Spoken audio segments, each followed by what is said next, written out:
দাদা দাদা শুনুন না, শুনুন। বলছি যে এই মেয়েটাকে কোথাও দেখেছেন? সাথে একটা ছোট বাচ্চা ছিল। হ্যাঁ দেখেছি মনে হচ্ছে তো। কোথায় কোথায় কোথায় দেখেছেন? ওই তো এই আমাদের পাড়াতে কোলে বাচ্চা ছিল, পিঠে একটা ব্যাগ ছিল। আরে হ্যাঁ তো, এই মেজদা ভাই। হ্যাঁ। এদিকে এসো। হ্যাঁ, হ্যাঁ। আরে ওদের খোঁজ পেয়েছি, উনি দেখেছেন। দেখুন তো, দাঁড়ান। দেখুন তো এই ভিডিওটা তো, হ্যাঁ দাদা। এই মেয়েটা তো। আচ্ছা আপনি তো এই রাস্তা ধরে এলেন, আমি না আমার মেয়েকে খুঁজে পাচ্ছি না। একটা বাচ্চালি ওকে চুরি করে নিয়ে গেছে। আপনি কি দেখেছেন কাউকে এরকম আসতে? না তো। এসব কি বলছেন? বাচ্চা হারিয়ে গেছে মানে? আর ভিডিওটাই বা কে বানিয়েছে? আমি আজকেই তো।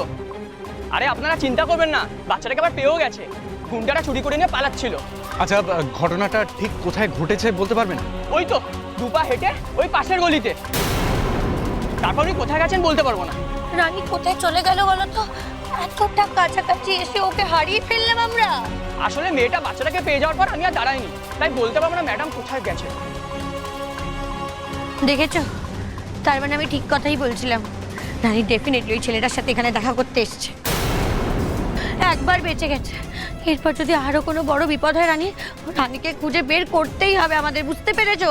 ওই পিকলু ছেলেটার হাতে পড়ার আগে রানীকে খুঁজে বের করতে হবে আমাদের। এই রিতম, তুই জয়কে এখনই একটা ফোন করে সব জানা। এই শোন, ওকে না আর ফোন করতে বলিস না। ওকে জানিয়ে কোনো লাভ নেই। উনি এখন অফিস রুমের ইন্টেরিয়র নিয়ে ব্যস্ত। ওর মতো একটা কুলাঙ্গারের সাথে না কথা বলতে আমার অসহ্য লাগছে। খালি বসে বসে রানীর নামে উল্টোপাল্টা কথা বলবে আর চোখের জল ফেলবে। কে বেশি অন্যায় করেছে তার দাঁড়িপাল্লায় হিসেব করবে। রিতা, এটা কি ভুলে গেলে চলবে? জয় রানীর হাজবেন্ড, এটা তো ভুললে চলবে না। হ্যাঁ, আসলে কাউকে তো একটা খবরটা দিতে হবে।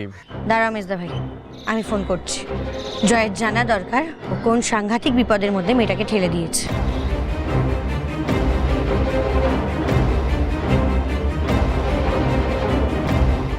জয়ের ফোন সুইচ অফ। আমাদের দিদি ভাই কি মিত্তি দেখো, দূর করে তাকিয়েছে দেখো।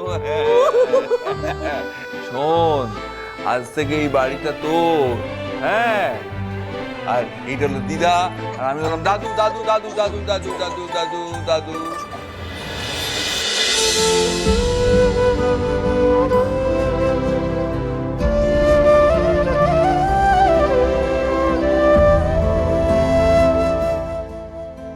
তাহলে নিজেকে আড়াল করে রাখতে তোমার এই পথ বেছে নেওয়া?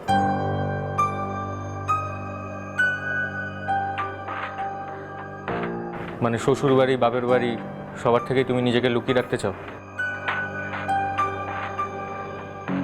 হ্যাঁ, বলতে পারেন সেটাই কারণ। আমি যে এরকম একটা কাজ নেব আমার বাড়ির লোক ভাবতেও পারবে না। আর এই কাজটা করলে আমি নিজেকে আড়ালও রাখতে পারবো, আমার পড়াশুনো, আমার মেয়েকে মানুষ করা সবটাই আমি ঠিক করে করতে পারবো, যদি আপনাদের থেকে একটু সাহায্য পাই।